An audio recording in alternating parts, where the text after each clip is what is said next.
Hello student, welcome back to the channel. बच्चों, आज के टॉपिक में मैं डिस्कस करूंगा बहुत ही कंसेप्चुअल एक important concept of goods. Goods के बारे में हम बात करेंगे कि कब उसे हम सेल, कब हम उसे परचेज का नाम दे देते हैं। तो बच्चों, आइए समझते हैं। स्टार्ट करने से पहले जनरल एंट्री के इस चैप्टर को, इस कंसेप्ट को, बेसिकली मैं जनरल एंट्री का कोई चैप्टर नहीं कराने वाला हूं। मैं आपको सारे सॉल्यूशंस, प्रैक्टिकल क्वेश्चंस ऑलरेडी मैं दे चुका हूं, ऑलरेडी बता चुका हूं कि सारे कंप्लीट सॉल्यूशंस कैसे होंगे। तो बच्चों, आज मैं बात करूंगा कंसेप्ट ऑफ गुड्स। तो स्टार्ट करने से पहले मैं बता दूं, मैं करा रहा हूं class 11th accounts, chapter number 8 general entry. TS Grewal की बुक में फॉलो कर रहा हूं, जिसका एडिशन 2023-24 का है।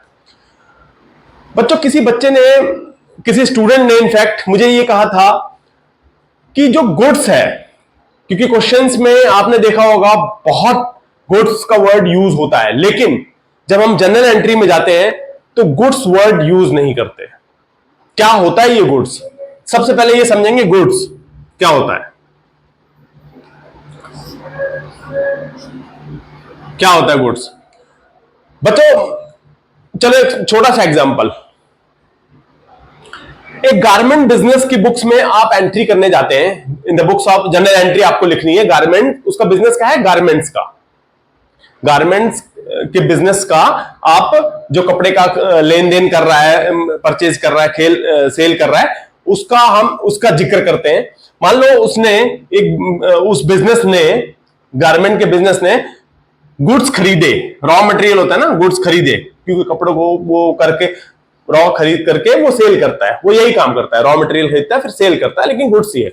तो अब उसने परचेज किया रॉ मटेरियल, परचेज गुड्स, जो माल है उसका कच्चा माल, रॉ मटेरियल,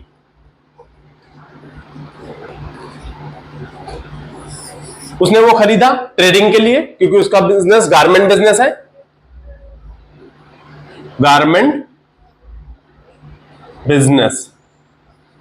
तो बच्चों, आपको ये समझना होगा टर्म्स में, अकाउंटिंग टर्म्स में, जब भी वो रॉ मटेरियल खरीदेगा, गुड्स खरीदेगा, जब भी रॉ मटेरियल खरीदेगा, गुड्स खरीदेगा, उसी बिजनेस से रिलेटेड, उसी बिजनेस से रिलेटेड कुछ भी रॉ मटेरियल, उस रॉ मटेरियल से रिलेटेड, बिजनेस से रिलेटेड जब भी वो खरीदेगा, तो वो बोलेंगे परचेज,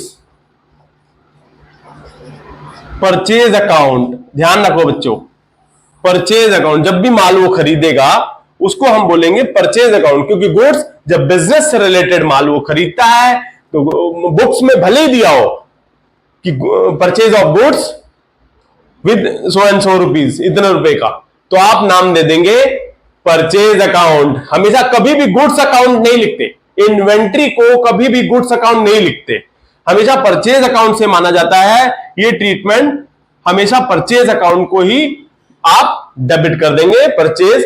और अगर गुड्स आप रिटर्न कर रहे हैं तो आप लिख देंगे purchase return account, purchase return account. कई बार माल आप खरीदते हैं फिर वापस कर देते हैं ना सप्लायर को, परचेज अकाउंट डेबिट हमेशा होता है, परचेज रिटर्न अकाउंट क्रेडिट। तो बच्चों याद रहे, बिजनेस से रिलेटेड कभी भी कोई टेंशन, आप परचेज करते हैं रॉ मटेरियल तो परचेज अकाउंट डेबिट होगा, ना कि गुड्स अकाउंट। और ऐसे ही परचेज को आप जब गुड्स को रिटर्न कर देते हैं तो परचेज रिटर्न अकाउंट होता है। तो बच्चों ये ध्यान रहे, ये आपको मैंने बताया है परचेज से रिलेटेड, परचेज से रिलेटेड। यहां मैं जिक्र करने वाला हूं सेल। तो यहां पर आपने परचेज के बारे में बात कर ली, जब भी गुड्स आप परचेज करेंगे तो आप परचेज लिखेंगे, ना कि गुड्स लिखेंगे। Goods account debit, goods return account debit कभी नहीं लिखते, क्योंकि इन्वेंट्री जिस बिजनेस से रिलेटेड है आप उसको परचेज का नाम दे देते हैं। परचेज मतलब आपका माल, आपका सामान, जिससे आप बिजनेस करने वाले हैं, तो उसको परचेज ही लिखेंगे, ठीक है। ऐसे ही सेल। अब आप मानिए कि यहां पर परचेज हो गई, आप इसी गुड्स को सेल करते हैं, sale of goods, goods sale, goods sale की ट्रांजेक्शन है। तो आप क्या करते हैं, रमेश को आपने माल बेचा तो आप लिखते हैं रमेश अकाउंट डेबिट, यही लिखते हैं ना, रमेश को माल बेचा आपने 5,000 का, Ramesh account debit to goods account. बच्चे यही कंफ्यूज हो रहे थे जो गुड्स अकाउंट, क्योंकि माल गया, बच्चों आप अपने टर्म्स में जो बच्चों कंफ्यूज हो रहे थे अभी तक कि सेल तो उन्होंने ट्रीट करी नहीं, मतलब आपने क्या करा, माल तो चला गया ना भाई, रमेश को दिया, हालांकि बिल्कुल ठीक है, लेकिन कभी भी हम गुड्स सेल जो बिजनेस से रिलेटेड होता है हम उसको सेल्स अकाउंट लिखते हैं। ये ध्यान देना, जैसे वहां पर परचेज अकाउंट लिखते हैं गुड्स में, इसमें लिखते हैं सेल्स अकाउंट, ना कि गुड्स अकाउंट। तो यहां पे लिखेंगे टू सेल्स अकाउंट।